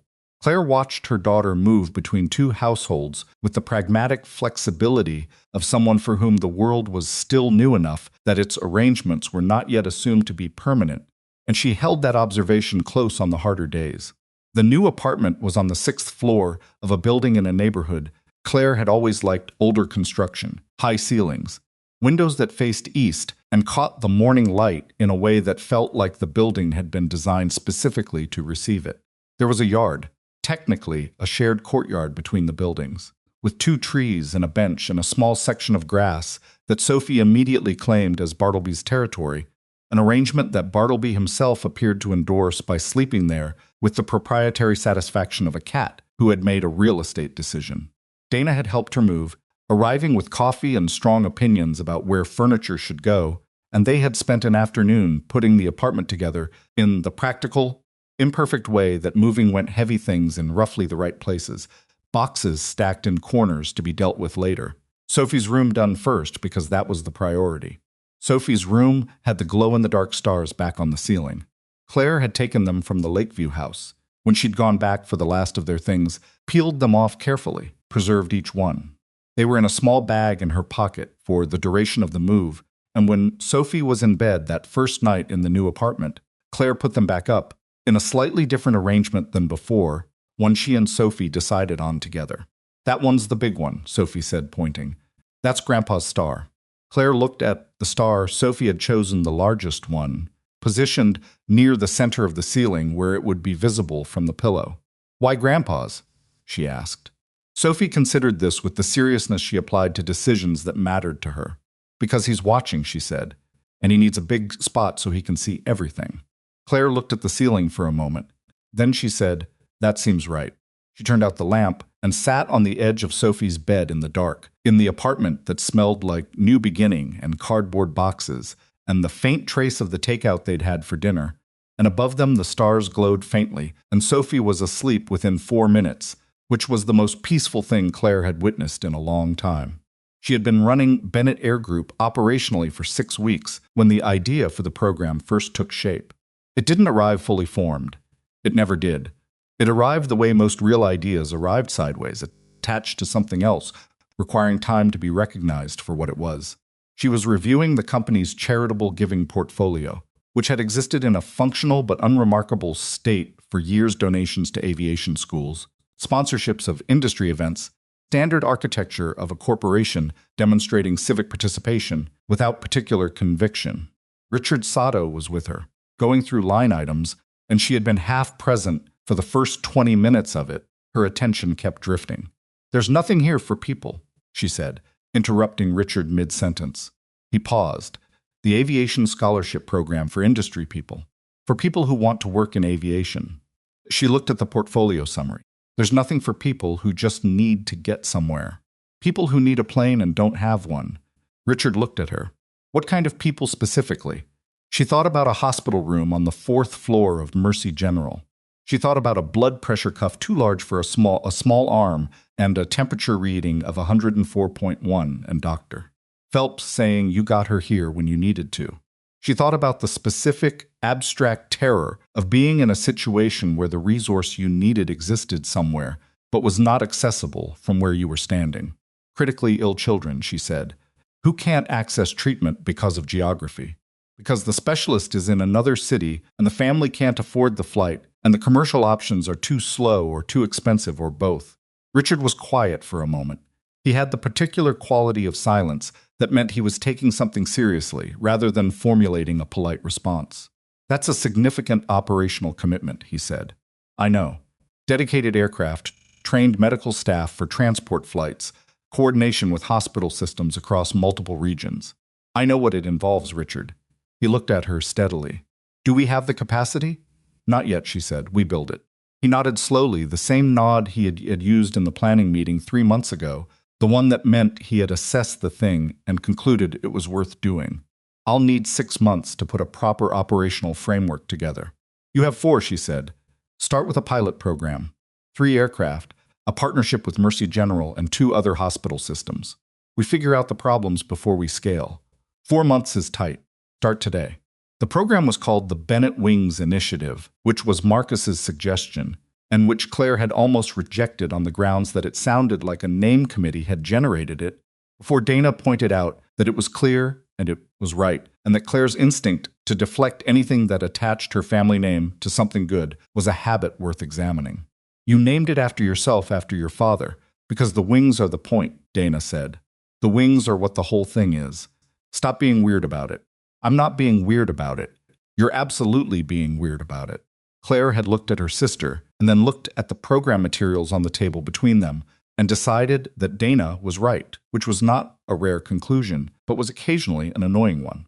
The pilot program launched on a Thursday morning in early autumn with the kind of low ceremony that Claire preferred, a brief gathering at the company's main hangar, 3 aircraft in the apron outside, a small group of hospital coordinators and medical transport staff, and the Bennett Air Group operations team, who had built the program in 4 months of compressed, occasionally chaotic work. Marcus was there. Richard was there. Maya was there. Dana was there, because Dana had pointed out that she was owed attendance at any event resulting from emotional labor she had provided, which Claire agreed was fair. Sophie was there too. She had been told in terms a 5.5-year-old could hold that the airplanes were going to help sick children get to doctors when they couldn't get there on their own.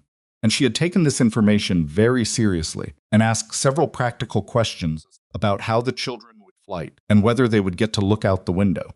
Probably yes, Claire had told her, if they're well enough. I looked out the window in the ambulance, Sophie said. It helped. Claire had looked at her daughter. Yeah, she said. I think you're right. The gathering was brief and practical. Richard walked through the program's operational structure. The hospital coordinators from Mercy General and the 2 partner systems spoke about the referral process. The chief medical officer of the transport team outlined the clinical protocols. Claire said less than anyone expected her to say, which was intentional. She was not there to make a speech. She was there because this was the work. Afterward, standing near the hangar door with the autumn morning cold and clear around them, and the 3 aircraft waiting on the apron, Sophie pulled on Claire's sleeve. Mommy, yeah, baby, can I see the wings? Claire reached into her jacket pocket and took out the pilot wings, her father's wings, which she had carried since the gala and which had developed, in the months since, particular warmth of something that spent a great deal of time close to a person. She held them out flat on her palm. Sophie looked at them seriously. She reached out one finger and touched them lightly, not grabbing, just touching, the gesture of a child handling something she understood was important without fully understanding why. Are these Grandpa's? She asked. They were, Claire said. Now I carry them. Are they yours or his? It was the kind of question that sounded simple and wasn't. Claire thought about her father at the kitchen table the Sunday he had pressed them into her hand. Working wings, he'd said. They don't owe anything to anyone. Neither do you. Both, she said. Sophie nodded as if this made complete sense. Then she looked up at the aircraft on the apron, the 3 planes with the Bennett Air Group livery, and the new program's small secondary logo near the tail, which Sophie had seen the design for and approved of, and she was quiet for a moment with the specific quality of a child thinking about something that was too large for the words she currently had. The sick kids, she said. Will they be scared? Probably some of them will be, Claire said. I was scared. In the ambulance, I know. Were you scared? Claire looked at her daughter. In the morning light, Sophie's face was open, and direct in the way that children's faces were open when they were asking something they actually wanted to know rather than something they thought they were supposed to ask. Yes, Claire said, very. Sophie seemed to consider this. But you did it anyway. I did it anyway. Because of me, Sophie said. Not as vanity, just as a fact being confirmed. Because of you, Claire said. Always because of you. Sophie reached up and took the pilot wings from Claire's palm carefully with both hands. She looked at them for a long moment. Then she held them back out. You should keep them, she said. You need them more than me right now. For the work. Claire took the wings back. Something moved in her chest that she didn't try to name. It was too specific and too large for naming, and she had learned, in the months since the airport and the hospital and the gala and all the rest of it, that some things did not need to be named to be real. "You're a good person, Sophie," she said. Sophie considered this. "I know," she said, with the magnificent, uncomplicated confidence of a 5-year-old who had not yet learned to deflect a compliment. "You too." The program's first patient was as a 7-year-old boy named Thomas. She never knew his last name, just his first, which the hospital coordinator mentioned in passing during the program's second week, who needed to reach a specialist in another city for a surgical consultation that could not wait and whose family had no practical means of getting him there in time through commercial channels. The flight took 43 minutes. The family was met at the destination by a ground coordinator and taken directly to the hospital. Thomas's surgery was successful. That was the report that came back through the hospital partnership. Brief and clinical. Patient reached specialist. Consultation completed. Surgery scheduled and completed. Outcome positive. Claire read it at her desk on a Tuesday morning and sat with it for a moment before moving on to the next item in her inbox. She did not cry. She did not feel the cinematic rush of vindication that stories sometimes tried to assign to moments like this. She felt something quieter and more durable, the particular satisfaction of a person who has done a useful thing and knows it is useful not because it felt good, but because it worked. That was enough. It was she had learned, exactly enough. 6 months after the gala, the legal processes had run most of their course. The divorce was finalized on a Wednesday afternoon in a courthouse room that smelled like old paper and the particular exhaustion of a building that processed endings professionally. Claire's attorney was there. Evan's attorney was there.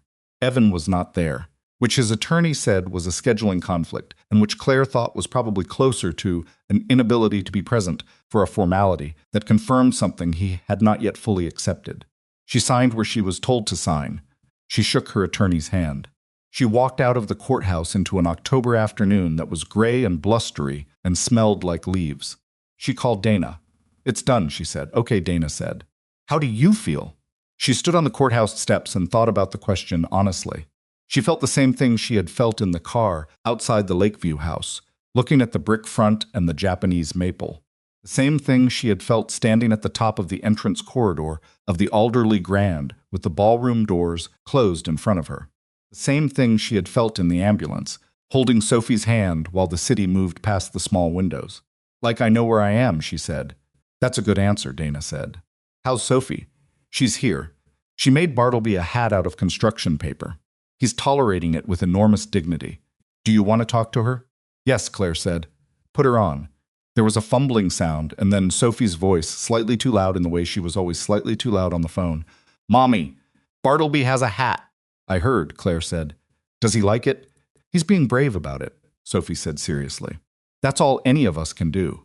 Sophie laughed that specific laugh, bright and sudden, that had been the sound Claire had been navigating toward through every difficult thing for the past 6 months.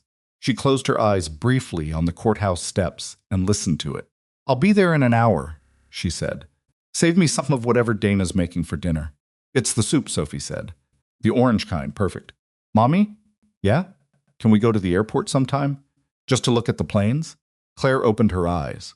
The October sky was gray and the wind was cold, and a pigeon was doing something foolish on the railing nearby, and the city was going on exactly as it always did, indifferent and ongoing and full of its own noise. "Yeah," she said. "We can do that. I want to see them take off," Sophie said. "I want to watch them go up." "We'll go on a Saturday," Claire said. "We'll bring snacks and find a good spot and watch as many as you want." "Okay," Sophie said, satisfied. "Okay, see you soon, Mommy." "See you soon, baby." She hung up and put her phone in her pocket and stood for another moment on the courthouse steps, just breathing the cold air, before she walked down to the street to find her car. There was a Saturday in November 3 weeks later when she took Sophie to the observation area at Hargrove International. It was the same airport. She had thought about that, deciding whether to go back there or find a different airport, a different observation point, somewhere without the weight of that morning in the terminal with the overcrowded noise, and Evan's carry-on, and Sophie's small arm reaching. She had decided on the same airport deliberately, because the same airport was the honest choice, and because she had never been someone who navigated around things if she could navigate through them.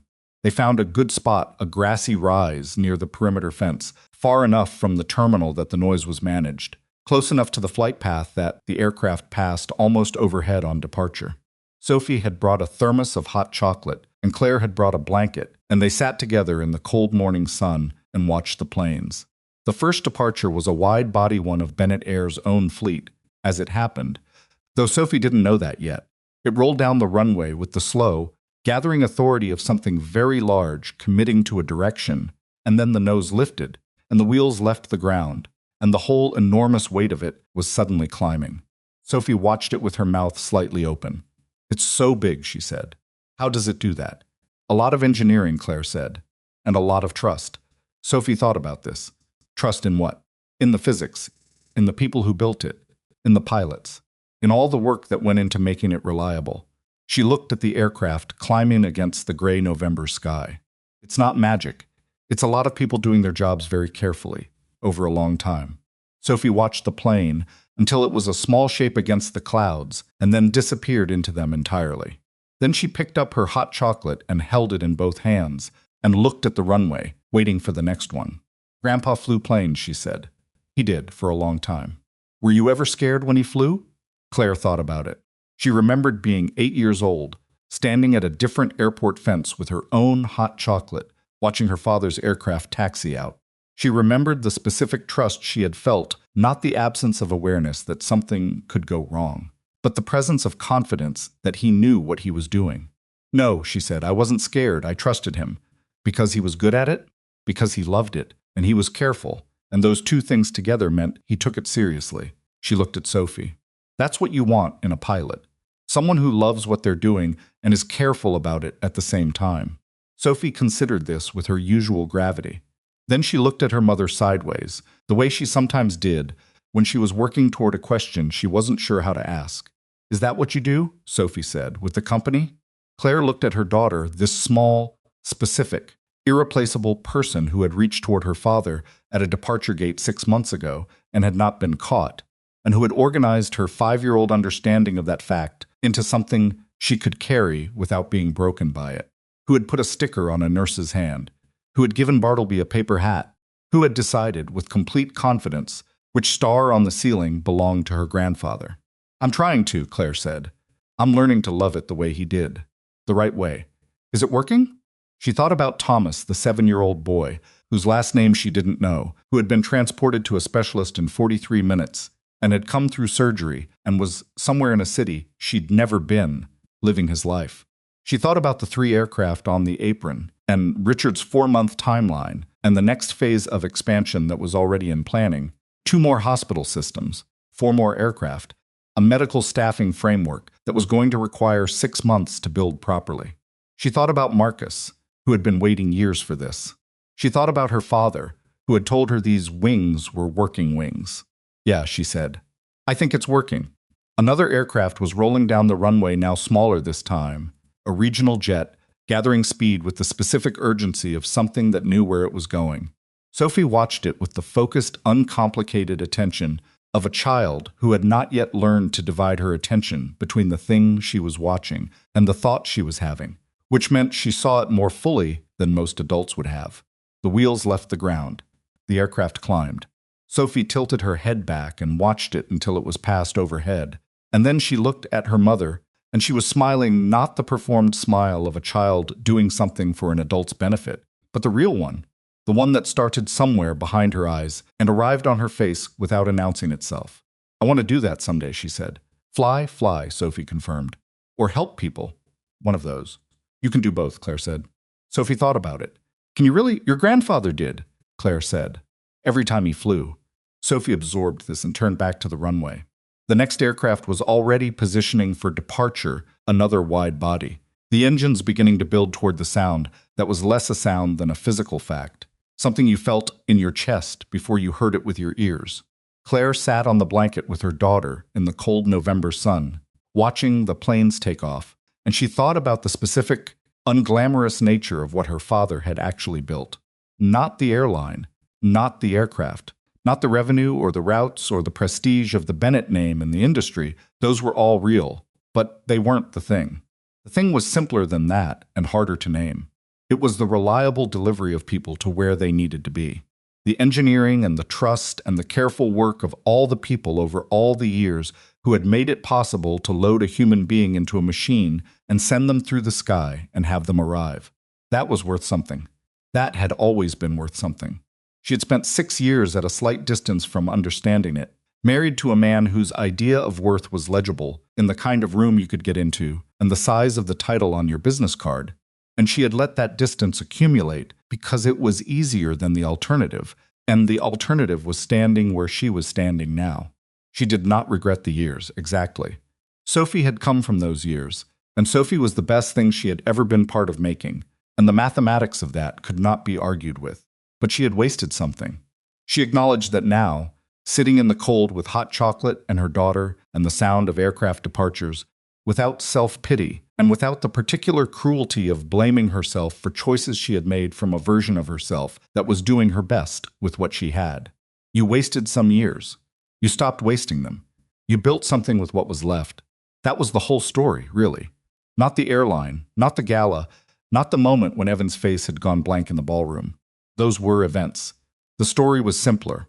A woman chose at a crowded airport on an ordinary morning to stop waiting for someone else to value what she carried. And then she carried it herself. The wide body was rolling now. Sophie leaned forward slightly, elbows on her knees, watching. The engines built and built and built until the sound was everything. And then the aircraft moved, faster and faster and faster. And then the nose lifted, and the wheels left the ground. And the whole enormous thing was climbing into the gray November sky with the effortless conviction of something that had been designed very carefully over a very long time to do exactly this. Sophie exhaled. "There it goes," she said softly. "There it goes," Claire agreed. They watched it until it was gone. Then they sat together in the cold and the quiet and waited for the next one, which was already coming. The way the next things always came, whether you were ready or not, whether you had asked for them or not, whether you understood yet what they were going to require of you. The next aircraft turned onto the runway. The engines began to build. Sophie reached over and put her hand on her mother's arm, not holding on, not reaching for reassurance. Just there, the uncomplicated weight of it. Claire put her hand over Sophie's and held on, the way she had in the ambulance, the way she would for as long as she was given to do it. Plane left the ground. The November wind picked up off the airfield, cutting through the blanket they'd spread on the rise, and Sophie burrowed slightly closer without taking her eyes off the runway. Claire adjusted the blanket around her daughter's shoulders, and Sophie accepted this without comment, the way children accepted care when they were focused on something else entirely automatically, the way breathing was automatic. Another aircraft was positioning at the threshold. Cargo carrier this time, wider and slower looking on the ground than the passenger jets, bearing the particular ungainliness of something built entirely for function. Sophie watched it with the same focused attention she had given every other departure, which Claire found quietly moving. Sophie did not rank the planes. A cargo carrier got the same consideration as the wide body. She was interested in the act itself, the moment of leaving the ground, not in the prestige of the aircraft performing it. "Does it hurt them?" Sophie asked. "The planes, when they go so fast." "No, they're built for it. The fast part is what they need." "Like running," Sophie said. "A little like running, yeah." Sophie seemed satisfied with this. She watched the cargo carrier accelerate and lift with the same soft exhale she had given the others, the same slight forward lean. Claire watched her daughter's profile in the thin winter light, the nose, the serious set of her mouth, the way her eyes tracked upward as the aircraft climbed, and thought, not for the first time, that Sophie had her grandfather's quality of full attention. Raymond Bennett had been a man who, when he looked at something, actually looked at it. He did not look while thinking about what he was going to say next. He did not glance and file. He looked. It had made him, in rooms and in cockpits alike, someone whose attention people felt the specific value of. Sophie had that. Claire had always suspected it and was more certain of it now. She thought about what that quality would become in 20 years, in 30, in a life that was still entirely unmade. She thought about all the versions of Sophie that were still ahead, the ones that would be shaped by what happened in these early years, by the things she saw her mother choose and the things she saw her mother refuse, by the Saturday mornings at airport fences and the glow-in-the-dark stars in the memory, somewhere below the level of language, of being carried through a terminal by a woman who was scared and did not stop moving. You could not protect a child from everything. Claire had learned this in a hospital room at 4 in the morning, and she had been relearning it in smaller ways ever since. You could not protect them from difficulty or disappointment, or the specific discovery, which came for every person eventually, that the adults in their lives were imperfect and sometimes wrong, and occasionally capable of failing them in ways that left marks. What you could do, the only reliable thing you could do, was make sure they knew, in their bones, that you had not failed them from indifference. That when you fell short, it was not because they didn't matter enough. That they were the thing you organized everything else around. Sophie knew that. Claire was certain of it in the way she was certain of very few things, not because she had told Sophie, though she had, but because certainty of that kind lived in the body before it lives in the mind. And Sophie's body was a body that reached for her mother without hesitation and leaned into her without checking first whether leaning was welcome. That was not nothing. In fact, sitting on that cold hillside with the airfield spread out before them and the planes moving and the sky doing its gray November work above it all, it felt like the most significant thing. More significant than the airline. More significant than the gala. More significant than the financial review and the legal filings and the press release that had moved through the news cycle and been absorbed and filed away, the way news was absorbed and filed away. All of that had mattered. All of it had been necessary. But this, the specific, unremarkable, irreplaceable fact of her daughter leaning against her arm on a blanket in the cold, was what it had been for. Mommy, Sophie said, "Yeah, when the sick kids fly. In our planes." She paused, organizing the thought. Do they know it's us? Claire considered the question. They know someone is helping them get where they need to go, she said. Whether they know the company name probably depends on how old they are. But we know, Sophie said. We know. Sophie nodded slowly, as if this completed a calculation she had been running. That's okay then, she said. Grandpa always said the work was the point, not the credit. Claire went still. She looked at her daughter. When did he tell you that? Sophie frowned slightly, the frown of a child accessing a memory and checking its edges. When I was little, she said. He took me to see a plane once. A real one. Up close. And I asked him whose it was, and he said it doesn't matter whose it is. What matters is where it goes and who it carries. She looked at her mother. Did I remember it wrong? Raymond Bennett had died when Sophie was 3. 3 years old. Claire had not known, had never known that he had taken her to see a plane. Had not known he had said those words to her granddaughter in whatever form he had found to make them land in a 3-year-old's mind and stay there. No, Claire said when she could. You remembered it right. Sophie turned back to the runway. Another aircraft was beginning its roll, a regional jet, moving with the quick, eager acceleration of something smaller and lighter. Sophie watched it lift and tracked it up and over and away. And then she finished her hot chocolate and held the empty thermos in her lap and was quiet for a companionable moment. Can we come back next Saturday? She asked. We can come back whenever you want, Claire said. Not every Saturday, Sophie said reasonably. That would be too much. Maybe once a month. Once a month, Claire agreed.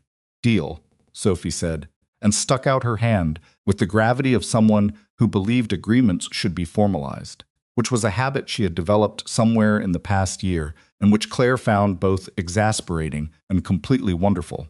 Claire shook her daughter's hand. Sophie grinned the full, unguarded grin that she rationed without knowing she rationed it, that arrived when something had gone exactly as she'd hoped. And then she stood up and shook the blanket out, with the authority of someone declaring the morning concluded. And Claire stood too, and they folded the blanket between them in the clumsy collaborative way that blanket folding always went. Edges not quite meeting, corners negotiated, good enough in the end. They walked back to the car through the cold. Sophie held Claire's hand and swung it slightly, which she did when she was happy and not thinking about it. The airfield was still behind them, still active, another aircraft already on the runway and building toward departure. Claire did not look back at it. She had her daughter's hand in hers and the pilot wings in her pocket and the cold November air on her face, and ahead of her was the car and then the drive, and then Dana's apartment for lunch, because that was the plan. And then a Saturday afternoon that had not been scheduled yet, open and ordinary and entirely hers to fill. She walked forward. Behind her, she heard the sound of the engines building that low, gathering roar that started below hearing and became everything, and then the aircraft was moving, and then it was airborne, climbing into the gray sky over Hargrove International. carrying whoever it was, carrying toward wherever they needed to be. Sophie squeezed her hand once, without looking up, the way you squeeze someone's hand when you just wanted them to know you knew they were there. Claire squeezed back. They kept walking.